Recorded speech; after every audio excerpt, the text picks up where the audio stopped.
Hello, Steve White, Trek89 for Steve Arts 89, Star Trek's Alleged Gatekeeper. Now, I just watched Star Trek Strange New Worlds, Episode 2, Children of the Comet. I did a review, which was about 16 minutes long, and I spent a lot of time going over what happens in the story and all that, so I just want to do a shorter version just to focus on a couple little things.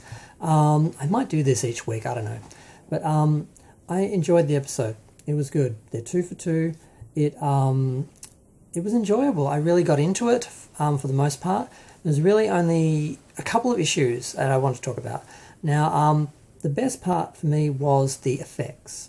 There was a scene of the Enterprise flying into the comet's tail and around, down basically to the comet.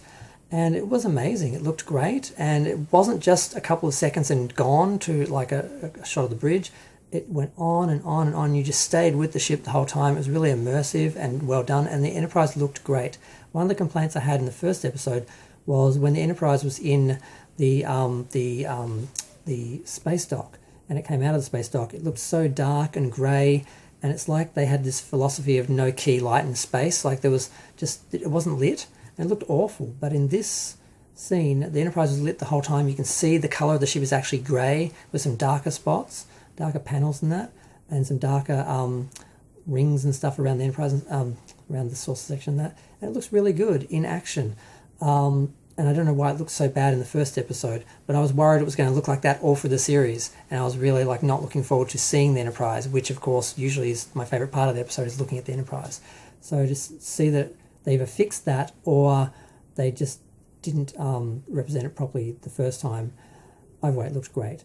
And the scene with Spock in the shuttle going into sort of the same area was just as immersive and worked just as well. So aside from one shot of the virtual reality wall where you could clearly see that some foreground rocks were basically 2D and just sort of on the panel, the rest of the scene was really well done. There was only one shot where it showed that it was a wall. And the rest of it, the effects, the look and everything was really great. I really felt immersed and brought into the episode. Now, when we get to the other issue, now in the cage, and I've brought this up in another video, in the cage there was a Asian transporter chief in the first episode. Now, the show needs representation, we need diversity and everything.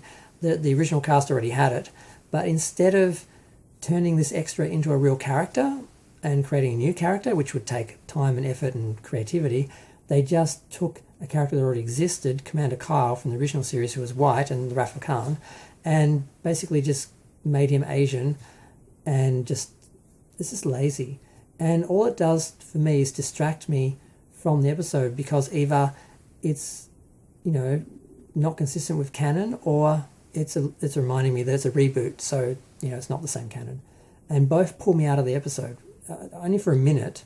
I did get back into it. It was only like a minute of sort of being reminded of the stupidity of it. They really, you know, if they had a set cast they had to stay with and they were originally all white and they needed diversity, they'd have to race swap characters, sure.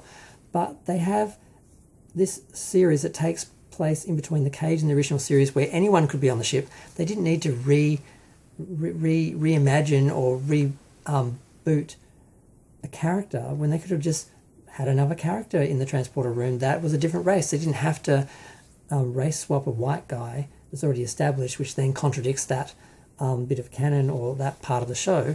They could have just, you know, made this extra from the first series into an actual character, and that just drives me a little nuts, because that's just lazy and stupid, and it's distracting.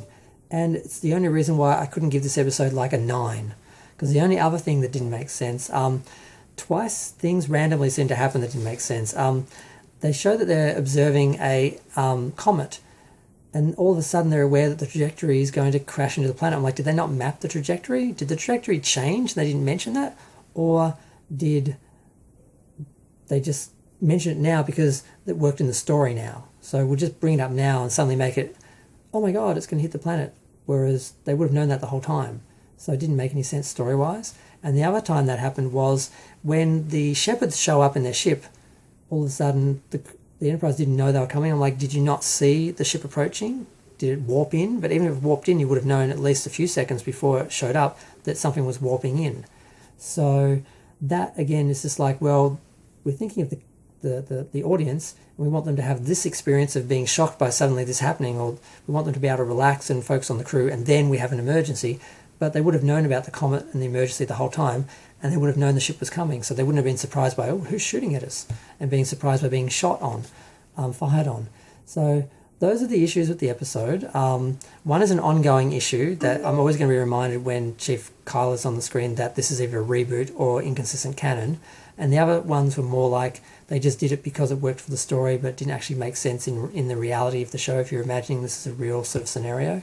So the show is flawed, it's got some issues, but overall, if you can ignore those or forget those in the moment, it's really enjoyable. And I really did enjoy it, and I was quite engrossed and enjoying it. So overall, I like the series. I'm feeling good overall and optimistic, but it does have issues, and they have to be acknowledged. I'm going to go. Feel free to share, like, comment, subscribe. Let me know what you think. Thanks. Bye.